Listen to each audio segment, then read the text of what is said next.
Doctor سعید اختر نے بڑا ایک سٹرونگ ایکسپریشن یوز کیا ہے. آپ بھی مجھے ماضی میں اسی طرح کی باتوں سے ڈراتے ہیں. آج بھی آپ متفق ہیں جو انہوں نے کہا صرف تباہی ہے اگر کھول دیں گے تو؟ آپ کیا کہتے ہیں؟ مجھے تو اٹالین پرائم منسٹر کا روتا ہوا آنکھوں سے آنسو بہتے ہوئے چہرہ میری آنکھوں کے سامنے گھوم گیا تھا جس وقت میں تقریر سن رہا تھا کہ لاک ڈاؤن ہم یہاں ختم کر رہے ہیں، کہ اب تباہی کہ جو کچھ تباہی کی جو پکچر انہوں نے ہمارے ڈاکٹر سعید صاحب نے کھینچی ہے، میں کم و بیش میرے بھی رائے یہی ہے کہ یہ غالباً ہم اب اس راستے پہ چل پڑیں کہ جو کہ سیلف ڈسٹرکشن کا راستہ ہے، اور کتنے لوگ سیلف مزید ڈسٹرکشن کا متاثر راستہ ہوں یہ گے. میرا اندازہ یہ ہے کہ اب یہ سیلف ڈسٹرکشن کا راستہ ہے، اس لیے کہ خود کہا ہے نا ہم نے کہ ہم بس کام شروع کر رہے ہیں اور ہم بھوک سے مرتے نہیں دیکھ سکتے.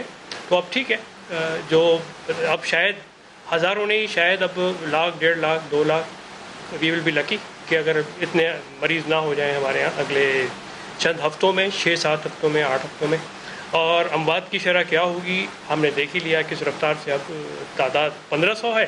اب اگلے ہفتے میں پیر منگل سے جو ہفتہ شروع ہو رہا ہے غالباً 2000 اور 2500 کے فگر آ جائے گا، اور اموات شاید اب 40-50 سے بڑھ کر اب یہ 100 کا فگر کا ٹچ کرنے والی ہے.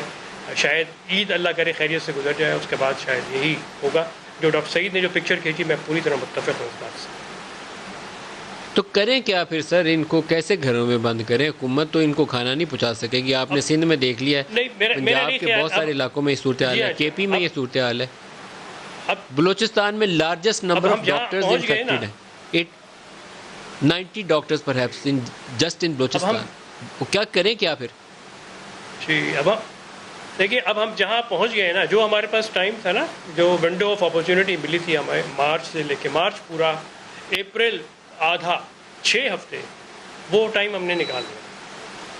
اب جہاں پہ ہم کھڑے ہیں اب یہ ہے کہ نہ آگے جاتے ہوئے بنتی ہے نہ پیچھے ہٹتے ہوئے کوئی بات بنتی ہے. لاک ڈاؤن اگر کر بھی دیں اب تو جو اب نقصان ہونا تھا وہ اس کے ہم نے بیج بو دیے. نمبر تو بڑھنے ہی بڑھنے. اب کنٹرول میں اب جو اپنی لائف سائیکل پوری کر کے یہ آئے گا واپس نیچے کی طرف، اس میں جو اتنا بھی ٹائم اس نے لگانا ہے، اگلے 6 ہفتے لگیں کہ 8 ہفتے لگیں، جون کا آخر تک تو یہ پلیٹو تک شاید پلیٹو ہوگا، اور اس کے بعد شاید نیچے آئے گا. اگر میرا اندازہ غلط نہیں ہے، ڈاکٹر صحیح تصدیق کر سکتے ہیں یا اس میں تصحیح کر سکتے ہیں میری بات میں، کہ یہ ٹائم فریم ہے ہمارے پاس. اب جو ہوگا ہمیں بھگتنا پڑے گا. اور آپ کا خیال ہے کہ یہ جون میں جا کے پیک ٹچ کرے گا، پلیٹو آئے گا، اور اس کے بعد یہ کرو نیچے آئے گا، تب تک اس نے رائز کرنا ہے، یہ آپ کا اندازہ؟ پرابیبلی جی میرا اندازہ یہ ہے کہ اگلے اب جو رائزنگ جو ہے پیٹرن، یہ پیک ایگزیکٹلی کون سے دن اور کون سی تاریخ کو آئے گا یہ تو میں شاید نہیں بتا سکوں گا، لیکن probably first week of June اور سیکنڈ ویک آف جون جو ہے یہ ہائیسٹ نمبرز ہم فیس کر رہے ہوں گے. اور اس کے بعد اگر اف یو آر لکی تو شاید 3rd week and 4th week of June میں شاید یہ پلیٹو ہو جائے گا، اور اس کے بعد جولائی میں یہ نیچے کی طرف اس کا ڈاؤن ورڈ ٹرینڈ شروع ہوگا ہمارے پاس. مائی گاڈ، یہ تو آپ ڈرانے والی باتیں کر رہے ہیں.